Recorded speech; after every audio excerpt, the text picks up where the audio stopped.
Olá pessoal, bem-vindos à nossa segunda videoaula. E continuando o assunto de calorimetria, a gente vai pensar agora em como esse calor passa de um corpo para outro. Nós já vimos como calcular a quantidade de calor recebida ou perdida, né? Através do calor sensível e do calor latente, mas nós não vimos qualitativamente como esse calor é perdido e como esse calor é recebido, né? Ganho. Então, nós vamos ver agora quais são as maneiras de transmitir calor de um corpo para outro. São basicamente três, certo? A transmissão de calor acontece quando dois corpos com temperaturas distintas estão no mesmo sistema. Essa transferência pode acontecer de três formas. Lembrando que para acontecer transferência de calor, né, para acontecer transferência de energia térmica, os corpos devem estar em temperaturas diferentes. Dois corpos em temperaturas iguais, eles estão em equilíbrio térmico, portanto, eles não trocam calor. Só lembrando. A primeira maneira de transferir calor, a gente chama de condução. Como é que funciona a condução? Na condução, o calor se propaga graças à agitação dos átomos que constituem o material, mas sem transporte de matéria. Bom, eu falei para vocês lá no primeiro bimestre, lá no início das nossas aulas, que energia térmica, ela vem da agitação das moléculas que compõem aquele material. Então, as moléculas que estão ali dentro daquele material, quanto mais agitadas, quanto maior como é que eu posso dizer? A amplitude do movimento delas, vibrando ali dentro do material, maior é a temperatura que aquele material se encontra. Nós vimos na aula passada que se eu aumentar consideravelmente essa temperatura, ele vai não só vibrar, mas como passar de um estado para o outro. E esses estados, né, da matéria dependem justamente dessa vibração, né? Nós vimos que quanto maior for a vibração das moléculas, maior a temperatura e podendo até mudar de fase, né? Ocorrer a mudança de fase. Na condução, é uma maneira de transferir calor. Essa maneira acontece dentro do próprio objeto, dentro do próprio corpo. Esse corpo, ele não muda de lugar, ele não, a matéria que preenche ele não vai mudar de lugar. As moléculas vão se agitando, umas vão colidindo com as outras, vão transferindo essa agitação umas para as outras, mas elas não, como é que eu posso dizer, trocam de lugar. Elas só se agitam, mas permanecem mais ou menos no mesmo lugar onde estavam antes. Esse exemplo mostra bem. Eu imagino que eu tenho aqui uma barra de ferro, que pode ser, pensar, uma colher, algo do tipo, uma faca. E aí eu tô aqui no foguinho, ó, tô esquentando só essa partezinha aqui, só essa extremidade da barra. Então, esse lado aqui vai esquentar, mas esse aqui não, né? Normal, quando você coloca uma colher dentro de uma panela quente, só a parte que está em contato com o conteúdo da panela, né, vai esquentar. A parte que está na sua mão não vai ficar tão quente assim. No entanto, se você deixar essa colher lá dentro da panela tempo suficiente, ela vai esquentar até o cabo. E aí, se você pegar nela, você vai se queimar. Por que o cabo esquentou se o cabo não estava diretamente encostado no fogo lá? Por quê? Porque existe o processo de transmissão de calor por condução. E na condução, as moléculas que estão agitadas aqui por conta do calor que ela está recebendo do fogo, elas vão colidindo nas outras moléculas, colidindo, até chegar na outra extremidade. Uma colide na outra, que colide na outra, até a outra extremidade do material também está agitado, também está com a temperatura elevada. Então, a temperatura daqui é maior do que a daqui, T2 é maior que T1, até que, isso durante algum tempo, até que os dois entrem em equilíbrio térmico e a barra esteja totalmente na mesma temperatura, totalmente quente.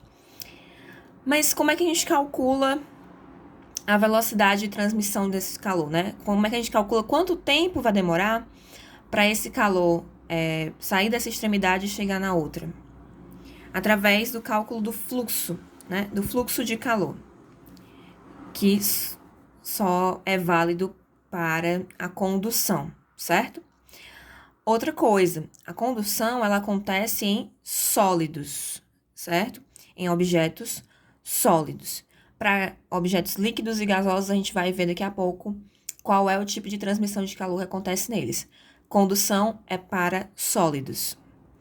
Então, o fluxo de calor, que é esse símbolo aqui, o φ, ele vai ser igual ao quê? A área da seção transversal, ou seja, quanto maior for essa área aqui, né, maior vai ser o fluxo de calor, mais moléculas vão estar se chocando umas com as outras. Então, essa área aqui, né, que é a largura, vamos dizer assim, da barra, ela vai influenciar no fluxo de calor. Quanto maior for essa área, maior vai ser esse fluxo. O que vai influenciar nesse fluxo também? A diferença de temperatura, né? Quanto mais quente tiver aqui desse lado e mais frio, né? E menos quente tiver aqui desse outro lado, maior vai ser o fluxo de calor também, né? Vamos dizer assim, é aquele famoso choque térmico, né? Então, se eu tenho uma coisa gelada e coloco ela num local muito quente, o fluxo de calor vai ser muito intenso. Então, eu multiplico a área pela variação dessa temperatura. Temperatura do lado mais quente, menos a temperatura do lado mais frio. Dividido pelo quê? Pelo comprimento da barra. Ou seja, esse comprimento aqui, quanto mais comprido, óbvio, mais demorado vai ser para esse calor atravessar, né? Então, o comprimento é inversamente proporcional ao fluxo. Quanto maior o comprimento, menor esse fluxo, ok? Esse fluxo, ele também pode ser considerado como a variação da quantidade de calor, né? A variação do calor que está passando aqui por dentro, dividido por quanto tempo está demorando para esse calor atravessar. Foi o que eu falei para vocês. Então, o que é que o fluxo mede? Quanto tempo demora para o calor sair dessa extremidade e chegar na outra. Então, eu também posso dividir, se eu souber, a quantidade de calor, né, o ΔQ, que está saindo de lá para chegar aqui, e dividido por quanto tempo ele demora para sair de um ponto a outro. Ambas essas equações, ambas essas fórmulas, dão o mesmo resultado, que é fluxo de calor, certo? Provavelmente, se eu for pedir na prova de vocês algum cálculo para a questão das formas de transmissão de calor, vai ser esse daqui que é mais simples. Mas não se preocupem com cálculos muito complicados, porque essa parte é mais qualitativa mesmo. Então, lembrem dos conceitos. Condução ocorre em sólidos, de uma extremidade para a outra do sólido, né, ocorrendo por conta dessa agitação das moléculas que vão se chocando umas com as outras. Qual é a outra maneira de transmitir calor? É o que a gente chama de convecção. Como é que acontece? A convecção se dá pelo movimento de matéria de uma região para outra. Por isso, ela só ocorre em líquidos e gases. Então, o que acontece aqui quando eu estou esquentando uma água, vamos dizer assim, no fogão? Então, eu tenho aqui minha panela, tem água dentro dela. Por que quando ela está fervendo, ela começa a borbulhar? Por que até mesmo antes de ferver, né, já saem umas bolinhas aqui na lateral? Por que essas bolinhas aparecem? Aquelas bolinhas, pessoal, é o ar quente que está subindo aqui do fundo da panela para a superfície. Então, a convecção é quando a matéria, né, pode ser gás ou líquido, que se encontra aqui diretamente em contato com o fogo, sobe, e a parte que está aqui em cima, que não está em contato direto com o fogo, desce. Lá na condução, vocês viram que a a transmissão do calor se dá de forma linear, né? Ela vai esquentando, esquentando, esquentando por partes até chegar na outra extremidade. Aqui não. A matéria vai mudar de lugar. Então, vai ocorrer uma dança das cadeiras. O líquido que estava aqui embaixo, diretamente em contato com o fogo, ele esquenta mais rápido, né? Do que o que está aqui em cima, longe do fogo. Então, o que vai acontecer? Quando ele esquenta, objetos quentes, eles são menos densos. Por que é menos denso? Densidade é a quantidade de matéria, né? A massa dividido pelo volume que ela ocupa. Se essas moléculas estão agitadas, se elas estão se batendo, elas vão ocupar um volume maior, né? Uma pessoa parada ocupa um espaço. Uma pessoa dançando ocupa um espaço muito maior do que uma parada. A mesma analogia serve para as moléculas. Então, o volume ocupado por um líquido quente é maior do que um volume ocupado por um líquido frio. E o que vai acontecer? Ele vai querer espaço, né? Então, ele vai subir. Ele vai ficar menos denso, né? A gravidade vai ser mais fraca com ele. Ele vai ficar menos pesado. Então, se ele está menos denso, né? O que está quente aqui embaixo, ele vai subir. O que estava aqui em cima, um pouco mais frio, vai trocar de lugar, óbvio, né? Porque dois corpos não ocupam o mesmo espaço. Então, se esse subiu para ocupar o espaço que estava aqui em cima, o que estava aqui em cima automaticamente vai ter que descer. E aí ele vai esquentar, subir de novo, descer, esquentar, e assim vai. Um ciclo, que é o ciclo da convecção. Então, o líquido que está quente sobe, o líquido que está frio desce. A mesma coisa acontece com gases, tá, gente? Então, por que os ar-condicionados ficam na parte de cima? Porque o que está frio, né? Se ele está jogando ar frio, quer dizer, ele não está jogando ar frio, ele está roubando calor, né? Se ele está roubando calor da sala ali, do local, do cômodo, então ele vai ficar na parte de cima. Porque aquele ar mais frio que está ali em cima tende a o quê? A descer. E o ar que está quente vai subir, ele vai resfriar lá em cima, descer de novo. O ar quente sobe, resfria, desce. Então, você otimiza com o uso da convecção o clima daquela sala, né? Ela vai ficar fria muito mais rápido. Ao contrário do que se eu colocar um ar-condicionado no chão, né? Perto do chão. O ar frio vai ficar só concentrado ali no fundo, porque é ali onde ele tende a ficar, né? Ele é mais denso, ele tende a descer. Então, não vai climatizar a sala, ou pelo menos vai demorar muito para climatizar aquela sala, porque o ar frio vai ficar todo concentrado no chão. Por isso que os ar-condicionados devem ser colocados próximos ao teto. Então, é uma curiosidade física aí para vocês. E isso vem de onde? Da convecção, desse processo de transmitir calor, em que a massa, né, ou seja, a própria água, ela vai mudar de lugar, ela vai descer e trocar de lugar com a água que está mais fria, no topo da panela. A mesma coisa acontece com a atmosfera, né, com o gás que a gente respira, né, com oxigênio, a mesma coisa acontece com todos os outros gases, certo?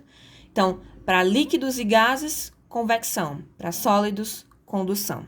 Condução ocorre de maneira linear, convecção ocorre em ciclos, certo?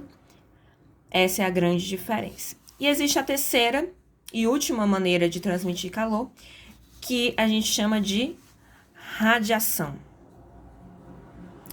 A radiação, ela é bem específica. Ela acontece quando não há um meio material entre dois corpos que estão trocando calor. A transferência de calor acontece por meio de ondas eletromagnéticas. A radiação, ela tem essa característica bem específica e limitante. Ela só acontece por meio de ondas eletromagnéticas. Quais são os emissores de ondas eletromagnéticas? O que são as ondas eletromagnéticas? A luz, gente. A luz é uma onda eletromagnética que tem a sua parte visível, né, que é aquela que a gente consegue ver, mas também tem outras partes, né, ultravioleta, que é o que vem do sol pra gente, e até o infravermelho, né? Que é uma outra onda que serve até para transferir informação. Mas todas elas têm algo em comum. Elas transferem calor. Então, o calor que está lá na superfície solar, ele chega na Terra como? Se não tem nada entre a Terra e o Sol, né? Tem o vácuo. Quando eu falo nada, não é essa atmosfera, não, gente. A atmosfera é alguma coisa, tem gás aqui. Então, aqui na atmosfera, né, o calor ele se propaga pela convecção, que é aquela que a gente já viu. Aqui, a radiação é do Sol até chegar à borda da atmosfera. Da borda da atmosfera para dentro é convecção. A atmosfera é gás, o calor se propaga através da convecção. Mas até chegar na borda da atmosfera, o calor vem através da radiação. Então, qual é a característica principal que vocês precisam lembrar? Radiação não precisa de um meio material para acontecer. Ela acontece sem necessidade de ter alguma matéria aqui esquentando, de ter alguma molécula aqui se chocando de uma para outra. Não.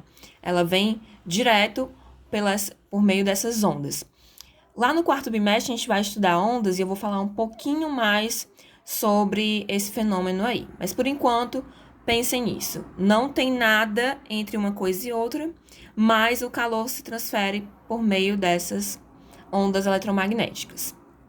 Aqui existe como calcular essa emissividade, né, que é a capacidade de emissão de energia térmica de alguma coisa. No caso do Sol, das estrelas, né, o Sol é uma estrela, o cálculo da emissividade se dá por essa relação aqui, que é a constante de Stefan Boltzmann, que é esse valor aqui, que foi o cara que estudou a radiação, né, esse processo de transferência de calor com base em ondas eletromagnéticas. E é mais ou menos esse valor aqui, 5,6 vezes 10 elevado a menos 8 watts por metro quadrado vezes Kelvin à quarta. Então, é esse valor multiplicado pela temperatura do Sol, da superfície solar, do cara que está emitindo essas ondas, elevado a 4. Então, gente, essa emissividade, né, essa capacidade de emissão, ela é um valor alto, né? A constante diminui, porque aqui está elevado a menos 8. Então, ela vai pegar esse valor altíssimo aqui da temperatura e vai dar uma diminuída, né? Porém, ainda assim, esse calor é transferido com intensidade muito grande, dependendo de qual é o agente emissor. Como eu falei que são ondas eletromagnéticas, não só o Sol, tá, gente? Tudo que produz ondas eletromagnéticas, inclusive as lâmpadas, elas transmitem calor através de radiação, certo? Por isso que aquelas lâmpadas que tem filetes, né? Aquela que a gente chama, como é o nome? Incandescente, né? As lâmpadas incandescentes, elas esquentam igual uma bola de fogo, né? Se elas ficarem muito tempo acesas. Por quê? Aquele calor está sendo transmitido através de quê, né? Da radiação. A partir do momento em que essa radiação chega na atmosfera, né? E aí passa a ser convecção, porque a atmosfera é um gás, né? Então, radiação não tem meio através de ondas eletromagnéticas. Convecção, nós já sabemos, né? Através dessa troca, desse ciclo entre o que está mais quente e o que está menos quente. E a condução é linear, né? É de uma extremidade à outra de um corpo através do choque entre as moléculas. É isso, pessoal. A aula de hoje é bem curta. É só para vocês terem uma ideia dessas formas de transmitir calor. Lembrar quais são essas três, as diferenças entre elas. As questões sobre esse assunto vão ser mais qualitativas para vocês analisarem situações e identificarem se ali está acontecendo condução, se ali está acontecendo convecção ou se ali está acontecendo radiação, que também pode ser chamada de irradiação. Quaisquer dúvidas, deixem aí nos comentários para a gente tentar resolver. E é isso, até a próxima aula. Beijos, tchau!